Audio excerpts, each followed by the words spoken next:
نبی صلی اللہ علیہ وآلہ وسلم کی پیدائش کا جو مہینہ، سال اور دن کون سا ہے؟ دیکھیں، عیسوی اعتبار سے جو اس وقت چل رہا ہے، جسے اے ڈی بھی ہم کہتے ہیں، اینو ڈومینی، ایئر آف دا لارڈ، یعنی حضرت عیسیٰ علیہ السلام کی پیدائش کا سال،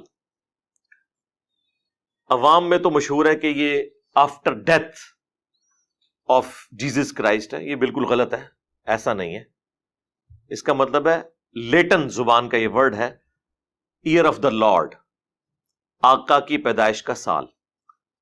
اب چونکہ زیادہ تر ایتھیزم کا زور ہے، بلکہ ایتھیزم بھی نہیں کہنا چاہیے، سیکولرزم، جس میں مذہب کی کوئی اتنی امپورٹنس نہیں ہے، تو اس کے ایکویلنٹ انہوں نے ایک ورڈ اب ڈیوائز کیا ہے، سی ای، کامن ایرا، اور B C E, before common era, یا کامن ایرا بھی ہم بول دیتے ہیں اردو میں۔ ویسے جو شروع سے چل رہا تھا وہ اے ڈی اور بی سی تھا، بیفور کرائسٹ، اور اے ڈی اینو ڈومینی، یعنی جس سال حضرت عیسیٰ پیدا ہوئے۔ تو ہمیں یہ فخریہ طور پر اے ڈی لفظ کو یوز کرنا چاہیے، اس کا تعلق ایک پیغمبر کے ساتھ ہے۔ اس اعتبار سے نبی علیہ السلام کی جو پیدائش کا سال ہے وہ 571 ہے، جو آج 2 اکتوبر 2022 ہے۔ تو یہ جو ہمارا سن عیسوی چل رہا ہے، اس میں نبی علیہ السلام کی پیدائش کا سال 571 اے ڈی ہے، بمطابق 22 اپریل، جو کیلکولیشن سے پتا چلتا ہے۔ اور آپ کی ڈیتھ کا جو ایئر ہے وہ 632 ہے، 8 جون 632 عیسوی۔ عرب کے اندر اس وقت سال نہیں چلتے تھے، بلکہ بڑے بڑے ایونٹس کے ذریعے سالوں کو یاد رکھا جاتا تھا۔ نبی علیہ السلام کی پیدائش جس سال ہوئی، اس سال بہت بڑا ایونٹ ہوا، عام الفیل والا واقعہ، جو قرآن میں بھی اللہ تعالیٰ نے رپورٹ کیا۔ ابراہ کا لشکر اللہ تعالیٰ نے برباد کر دیا تھا، جو خانہ کعبہ کے اوپر چڑھائی کے لیے آیا تھا۔ نبی علیہ السلام اس سال پیدا ہوئے۔ تو عرب کے لوگ کسی کی پیدائش کو یاد رکھنے کے لیے کوئی بڑا ایونٹ یاد رکھتے تھے، اور پھر وہ کہتے تھے کہ فلاں شخص اس سال پیدا ہوا، یا اس سے اتنے سال پہلے پیدا ہوا، یا اس سے اتنے سال بعد پیدا ہوا۔ جس طرح ہمارے پاکستان میں بھی میں سمجھتا ہوں 2005 کا جو زلزلہ ہے وہ ایک بہت بڑا بینچ مارک ہے، اس ایونٹ کے اعتبار سے لوگ بات کرتے ہیں۔ ہمارے جہلم شہر میں 1992 میں بہت بڑا سیلاب آیا تھا۔ اب کئی ایسے بچے ہیں جن کی مائیں جب ان کا تعارف کرواتی ہیں نا تو کہتی ہیں سیلاب والے سال پیدا ہوا ایسی۔ ظاہر ہے وہ بہت بڑا ایونٹ تھا جہلم کے لیے۔ ایون آج بھی میں آپ کو بتا رہا ہوں کہ یہ حوالے استعمال ہوتے ہیں۔ تو جامعہ ترمذی کے اندر حدیث موجود ہے، دلائل النبوہ کے اندر موجود ہے کہ نبی علیہ السلام عام الفیل والے سال، جس سال ابراہ کے لشکر کو، ہاتھیوں والے لشکر کو اللہ تعالیٰ نے معجزانہ طور پر تباہ و برباد کیا، اور بیسیکلی یہ اللہ تعالیٰ نے اس سال کو یادگار بنائے اس لیے تھا کہ اس سال نبی علیہ السلام کی پیدائش ہونی تھی۔ ایک بہت بڑا واقعہ تھا، انسانی ہسٹری کا سب سے بڑا واقعہ رسول اللہ کا دنیا میں تشریف لانا ہے صلی اللہ علیہ وآلہ وسلم۔ تو آپ صلی اللہ علیہ وآلہ وسلم اس سال پیدا ہوئے۔ اب آپ کی پیدائش کا جو دن ہے اس کے اوپر تو کنسنسس ہے کہ وہ منڈے کا دن ہے۔ وہ صحیح مسلم کے اندر حدیث موجود ہے، نبی علیہ السلام منڈے کا روزہ رکھتے تھے۔ پوچھا گیا آپ روزہ کیوں رکھتے ہیں؟ صحیح مسلم میں 2750 نمبر حدیث ہے، کنٹینیوس نمبرنگ میں۔ تو آپ علیہ السلام نے فرمایا فیہ ولدت وفیہ انزل علیہ، اس دن میں پیدا ہوا اور اس دن مجھ پر پہلی وحی نازل ہوئی۔ تو نبی علیہ السلام اپنی پیدائش کی خوشی اور قرآن کے نزول کی خوشی اکٹھی مناتے تھے، ہر سال نہیں، ہر مہینے نہیں، ہر ویک میں منڈے والے دن پیر کا روزہ رکھ کر۔ اچھا، اب تاریخ کیا تھی؟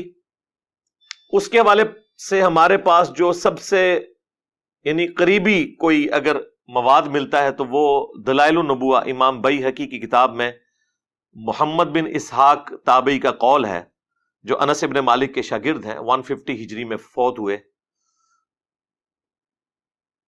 وہ کہتے ہیں کہ نبی علیہ السلام عام الفیل والے سال 12 ربیع الاول کو منڈے کے دن پیدا ہوئے، اور آلموسٹ یہی الفاظ شیعہ کے ہاں اصول الکافی، جس طرح ہمارے ہاں صحیح بخاری ہے، ان کی جو حدیث کی ٹاپ آف لسٹ کتاب ہے اصول الکافی، اس میں جو 110 نمبر چیپٹر ہے وہ نبی علیہ السلام کی پیدائش سے متعلق ہے، اس میں بھی موجود ہے کہ نبی علیہ السلام 12 ربیع الاول کو پیدا ہوئے۔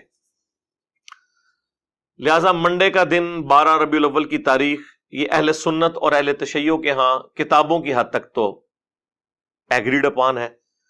پریکٹیکلی شیعہ جو ہے وہ 17 ربیع الاول کو منا رہے ہیں، اہل سنت میں جو بریلوی مکتب ہے وہ 12 ربیع الاول کو ایمفیسائز کرتا ہے، جبکہ اہل حدیث اور دیوبند 9 ربیع الاول کی بات کرتے ہیں۔ اپنے اپنے طریقے سے سارے منا ہی رہے ہوتے ہیں، کوئی اسے امام الانبیاء کانفرنس کہہ کے مناتا ہے، کوئی سیرت النبی کانفرنس کے ذریعے، کوئی میلاد مصطفیٰ کانفرنس کے ذریعے صلی اللہ علیہ وآلہ وسلم۔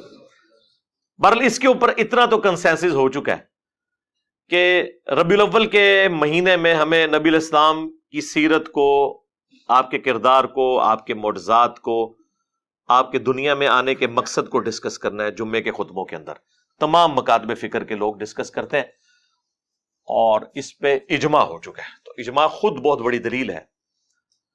المستدرک للحاکم میں یہ حدیث موجود ہے، المعجم الکبیر طبرانی میں بھی، کہ نبی علیہ السلام نے فرمایا کہ اللہ تعالیٰ میری امت کو کبھی بھی گمراہی پر جمع نہیں ہونے دے گا، جماعت پہ اللہ کا ہاتھ ہے۔ جماعت سے مراد یہ پارٹیاں نہیں، یعنی پوری امت جس چیز کو صحیح سمجھ رہی ہوگی وہ درست ہوگی۔ اس حد تک تو امت صحیح سمجھتی ہے کہ محرم میں اہل البیت کا ذکر ہو، رمضان میں رمضان کا ذکر ہو، روزوں کا ذکر ہو، اس کے مسائل بیان ہو، ربیع الاول کے موقع پر نبی علیہ السلام کی شخصیت کو ڈسکس کیا جائے۔ باقی یہ جو کچھ اپنے اپنے انداز میں جو میلاد منایا جا رہا ہے دنیا کے مختلف کونوں کے اندر، جھنڈیوں کی شکل میں، جلوسوں کی شکل میں، خانہ کعبہ شریف، روزہ شریف کے ماڈل بنا کے، اب تو اس لیول تک لوگ چلے گئے کہ ان ماڈلز کے سامنے کھڑے ہو کے دعائیں بھی کر رہے ہوتے ہیں، اور ان کے اپنے علماء چیخ رہے ہوتے ہیں کہ یہ کیا حرکت کر رہے ہو، لیکن ان کی بات کوئی ماننے کے لیے تیار ہی نہیں ہوتا۔ زیادہ زور اس لیے نہیں لگاتے کہ انہیں خطرہ ہے کہ وہ ہم پہ ہی نہ فتویٰ لگا دیں کہ یہ بھی کہیں انجینئر کو تو نہیں سنتا، تو اس لیے پھر وہ ایک خاص لمٹ کو کراس نہیں کرتے۔ یہی ہوتا ہے جب آپ سنت کے راستے کو چھوڑتے ہیں تو پھر ایک ایکسٹریم لیول تک چیزیں چلی جاتی ہیں جو آپ کے قابو نہیں آتی۔ ہاں، جہاں تک اللہ کو منظور ہوتا ہے وہاں تک اللہ تعالیٰ کی غیبی تائید ہوتی ہے۔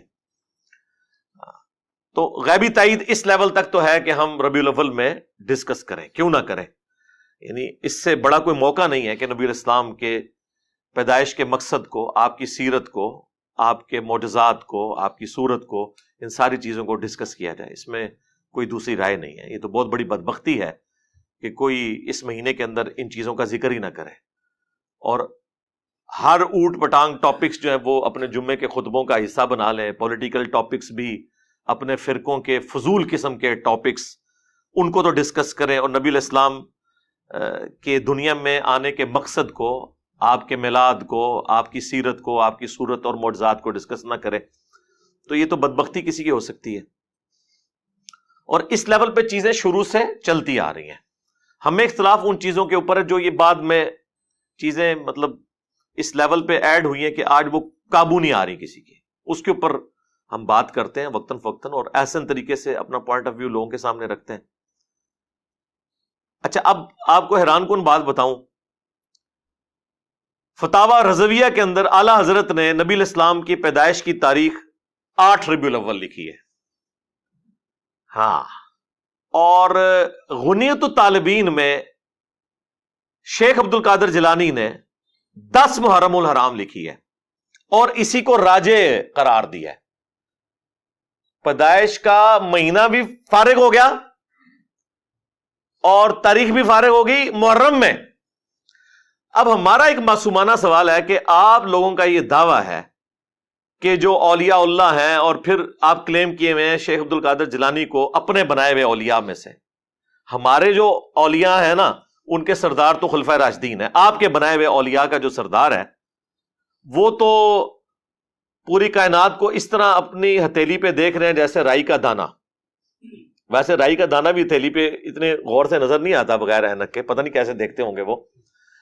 تو یہ تو آج ہمیں سائنس بتا رہی ہے نا خوردبین کے ذریعے کہ کیا کچھ ہے اس چھوٹے سے دانے میں اور بیج میں.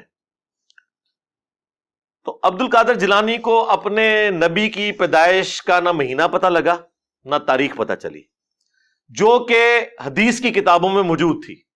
دلائل النبوہ امام بیہقی کی لکھی ہوئی حدیث کی کتاب ہے. پھر سیرت میں جو سب سے اتھینٹک کتاب ہے محمد بن اسحاق کی, جس سے انہوں نے یہ روایت لی ہے, وہ دنیا میں موجود ہے. اسی کی تلخیص امام ابن ہشام نے کی. ابن اسحاق 150 ہجری میں فوت ہوئے, یہ 232 ہجری کے اندر. ابن ہشام, سیرت ابن ہشام بڑی مشہور ہے, وہ اسی کی تلخیص کی گئی. اب یہ اردو زبان میں بھی آ چکی ہوئی ہے.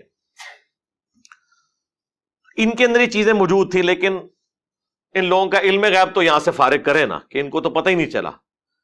صرف علم غیب فارغ نہیں ہوگا, علم دین بھی فارغ ہوگا. کہ ہمارے بچوں کو تو پتہ ہے کہ دلائل النبوہ, اب دلائل النبوہ حدیث کی جو کتاب ہے وہ شیخ عبد القادر جیلانی کی پیدائش سے پہلے دنیا میں موجود تھی, اور سیرت ابن ہشام تو بہت ہی پرانی تھی, اور سیرت ابن اسحاق تو اس سے بھی پہلے تھی. تو یہ تو کہتے ہیں وہ بہت بڑے عالم دین تھے, تو انہوں نے یہ حدیث کی کتابیں نہیں پڑھی ہوئی تھی. اب ان کے پاس آخری اربا پتہ کیا ہوتا ہے, وہ ہو سکتا ہے جی انہوں نے کتاب ہی نہ ہوئے.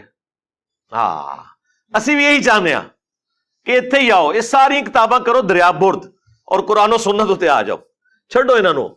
لیکن کتابیں خالی فارغ نہیں ہوں گی. ہاں, if there is no کشف al Mahjub there is no Ali bin Usman Hujwiri, if there is no المحنت Al Mufannad there is no دیوبندیت. ہاں انہی کتابوں میں تو یہ فرقے کھڑے ہوئے ہیں. اگر یہ کتابیں فارغ ہوں گی تو یہ صرف کتابیں نہیں فارغ ہوں گی, اپنے اپنے بابے بھی نہ لے کے ڈبن گیاں. ہاں اسی لیے تو ان کتابوں کا دفاع کرتے ہیں. یہ انہیں پتا ہے کہ اگلا سٹیپ ہم سے انہوں نے یہ بنوانا ہے کہ اچھا کتاباں فارغ تھے بابے بھی فارغ, حالانکہ بابے تو فارغ ہو گئے, انہیں کتاباں دی روشنی سے فارغ ہو گئے. یہ اس طرح کی چیزیں یعنی پبلک میں چونکہ چل رہی ہوتی ہیں, اس لیے میں نے اسے ڈسکس کیا. ڈاکٹر ذاکر نائک نے کئی سال پہلے ایک لیکچر دیا تھا, سملیرٹیز بٹوین ہندوازم اینڈ اسلام. اس میں انہوں نے ہندوؤں کی کتاب کلکی پرانا سے یہ ثابت کیا تھا کہ اس میں بھی جو آخری کلکی آئیں گے, آخری اوتار آئیں گے نبی صلی اللہ علیہ وآلہ وسلم, وہ بہار کے مہینے کے دوسرے عشرے کی دوسری تاریخ کو پیدا ہوں گے. اور ربیع الاول, ربیع جو ہے وہ بہار کو ہی کہا جاتا ہے, اس کا دوسرا عشرہ اور اس کی دوسری تاریخ 12 ربیع الاول ہی بنتی ہے.